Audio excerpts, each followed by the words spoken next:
Kalian pastinya pernah mendengar Kerajaan Mataram. Bisa dibilang, tanpa jasa seorang Sultan Agung, Mataram takkan sehebat seperti yang pernah kita baca di buku. Di masanya, Mataram berhasil menjadi kesultanan terbesar dengan menguasai hampir seluruh Jawa, termasuk Madura. Rakyat sendiri juga sejahtera, karena Sultan Agung begitu bijaksana. Tapi, masa keemasan ini berakhir ketika sang Sultan mangkat, serta naiknya putra beliau yang bernama Amangkurat I. Amangkurat I bisa dikatakan sebagai alasan kenapa Mataram yang jaya berangsur-angsur runtuh. Di masanya, begitu banyak terjadi ketidakpuasan serta pemberontakan.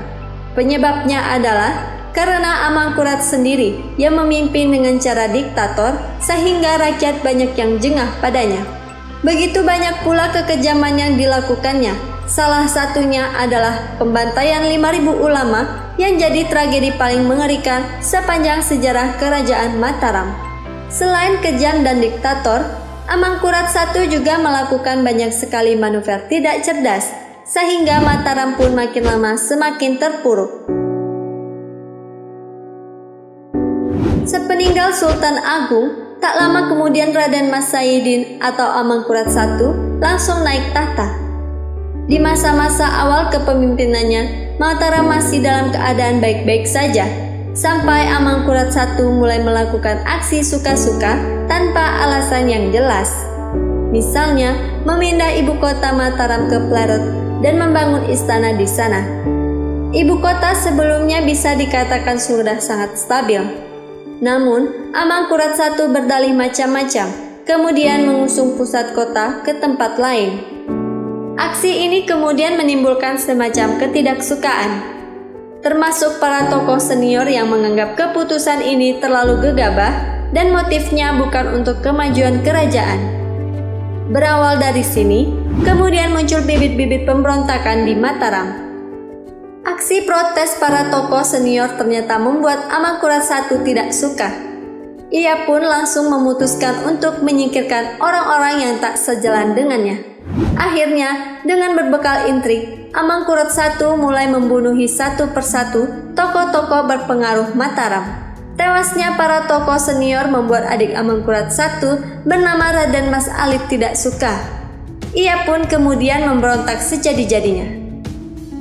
Sikap Amangkurat yang semena-mena ternyata memang tidak disukai rakyat. Hal ini terbukti dengan banyaknya dukungan yang diberikan kepada Raden Mas Alit ketika melakukan upaya pemberontakan. Namun sayangnya, Mas Alit tewas dalam kejadian tersebut. Amangkurat I sangat sakit hati dengan pemberontakan Mas Alit. Apalagi, sang adik ternyata didukung oleh banyak orang. Tak hanya rakyat, Amangkurat I berkeyakinan kalau para ulama juga mendukung langkah pemberontakan adiknya. Kemudian tanpa ampun, Amangkurat I menetapkan hukuman mati kepada setidaknya 5.000 ulama di Mataram ketika itu. Sebelum dibunuh, para ulama ini didata dulu semua keluarganya. Baru setelah lengkap, kemudian dibawa ke alun-alun Plered. Disinilah kemudian eksekusi dilakukan. Disaksikan oleh banyak orang. Kemudian para ulama dan keluarganya ini dibantai satu persatu. Kala itu, hampir 6 jam lebih prosesi ini dilakukan. Sungguh keji. Berlaku kejam kepada keluarga sendiri juga merupakan hal yang melekat dengan Amangkurat I. Buktinya, tak hanya tewasnya Raden Mas Alit sang adik, tapi juga beberapa orang terdekatnya yang lain, yakni mertua dan seorang selirnya. Ceritanya diawali dari perselisihannya dengan sang putra mahkota bernama Mas Rahmat. Tercatat ayah dan anak ini sering sekali berselisih. Puncaknya adalah ketika Mas Rahmat melakukan kudeta, namun gagal. Entah mungkin karena kesal, Mas Rahmat kemudian merebut Rara Oi yang merupakan calon selir Amangkurat I. Sang raja jelas marah dengan itu. Namun anehnya ia malah menghukum mati Pangeran Pekik, sang mertua. Alasannya, Amangkurat I menuduh sang mertua menjembatani penculikan Rara Oi. Tak selesai sampai di sini, Amangkurat kemudian berhasil menangkap Mas Rahmat dan calon selirnya. Mas Rahmat sendiri diampuni, tapi dengan syarat harus membunuh Rara Oi dengan tangannya sendiri. Mataram di masa Sultan Agung begitu keras terhadap VOC. Tak hanya bersikap tegas soal wilayah, keduanya bahkan cukup sering berperang. Alasan Mataram membenci VOC sangat jelas, karena organisasi dagang company ini memiliki maksud busuk. Mataram tetap kontra dengan VOC sampai sang Sultan mangkat. Namun, ketika kedudukan berganti ke Amangkurat I, kerajaan besar ini perlahan mulai berkawan baik dengan calon penjajah itu. Hal ini terjadi ketika Trunojoyo asal Madura melakukan pemberontakan besar-besaran kepada Mataram. Amangkurat I saat itu benar-benar mati kutu dan mau tidak mau menerima bantuan VOC. Meskipun kolaborasi keduanya gagal membendung Trunojoyo, tapi hubungan VOC dan Mataram makin mesra.